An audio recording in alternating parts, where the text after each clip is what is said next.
Әкім өз ауылының тұрғынын сабап тастаған. Жәбірленушінің әкесі осылай дейді. Мәселе солтүстік Қазақстан облысындағы Бұлақ ауылында Наурыз мерекесі күні орын алған. Серкелбай Тыныбековтің айтуынша, бұл соққы алған адамның әкесі баласын 2-3 сағат бойы әкіммен жанындағы 6-7 адам соққыға жығыпты. Баласының сау жері қалмаған. Ал әкім Болат Бейсенбаевтың айтуынша, ол өзі араққа сылқия тойып алып, әкімдіктегілердің мазасын алыпты. Арақ ішіп мазасын алған адамды көгала қойдай қылып сабауға болады деген заң бар ма бізде? Жағдайы былай болған секілді.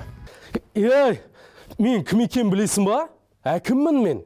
Немесе Болат Бейсенбаев басқаратын ауылда құқық қорғаушылар жоқ. Барлығын өзі істейді. Әкімнің келесі жұмыс орны қандай болатынын білетін сияқтымын. Бұл іс бойынша сотқа дейін